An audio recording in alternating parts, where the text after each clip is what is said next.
Hey everyone, I hope you're having a great week and you've been able to enjoy your summer so far. Thanks for joining me as we look at another one of Jesus' parables. The one we're going to be looking at today can be found in Luke 13, 6 through 9. In this passage, Jesus tells a story about a barren fig tree. So in honor of the fig tree in the story, I have my wife's favorite fiddle-leaf fig next to me. The story starts with the owner of the tree coming to look for fruit, but for the third straight year, the tree has not produced any fruit. He tells the vineyard caretaker to cut the tree down because the way he sees it, at this point it's just taking up space and it's not fulfilling the purpose that he had planted it for. The caretaker asks the owner to give him just one more year.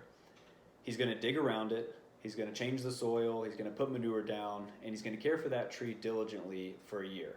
And he tells the owner that if there isn't fruit 1 year from now, he can cut it down. Now, if you're like me, you don't own a vineyard or a fig tree, but maybe a fiddle-leaf fig, but not a fruit-producing fig tree. But here's another example that might tie to this. Imagine there's a family who has a son that just turned 15, and as you can imagine, he is really looking forward to driving in a year. His father has an old muscle car that really means a lot to him, and he would love to be able to give this car to his son when he turns 16. Now the only problem is that the car hasn't run in years. The father's put a ton of work into it, but it's currently just taking up space in the garage. His wife comes to him and she tells him, let's get serious. I don't remember the last time this car was driven. You've been putting all this work into it, but we're gonna need that spot for our son when he gets his car. So why don't you just sell the car for parts and we can put that money toward a car that runs?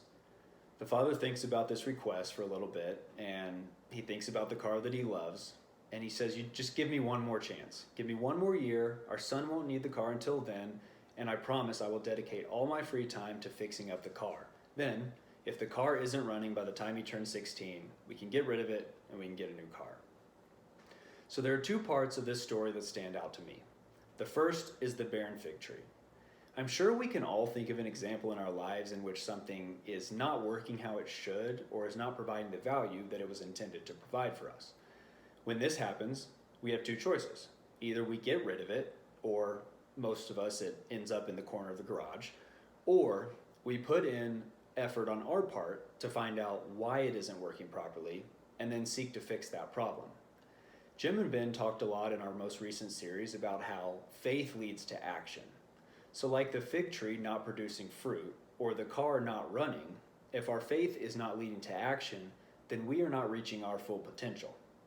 And it is also important to remember that if we find ourselves in this situation, it is not something we can fix on our own.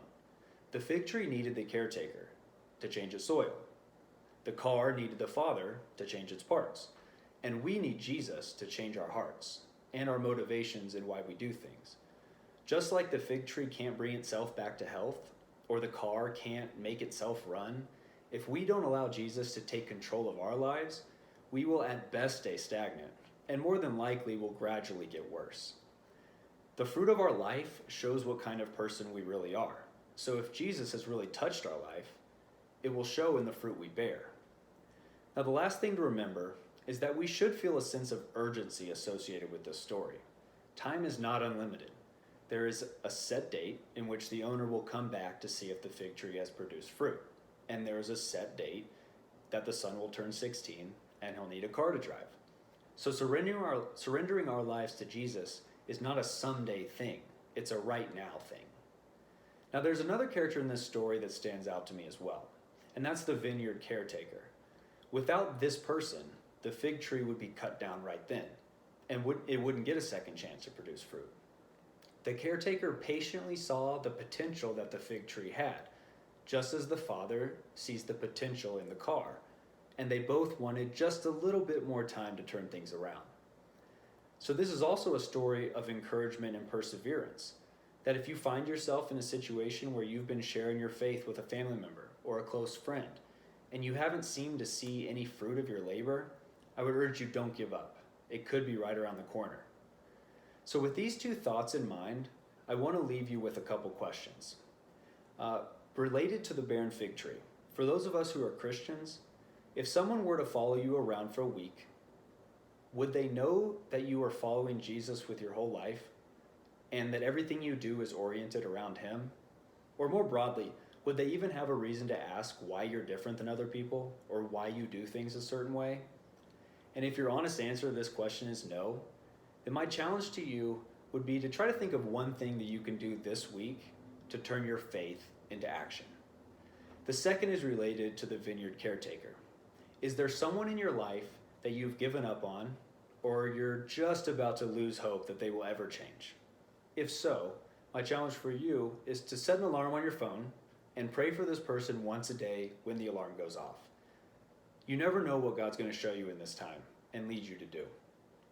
Thank you so much again for joining me as we have walked through this parable.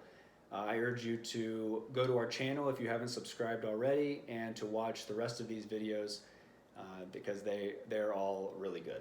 And thanks so much. Have a great rest of your week. Bye.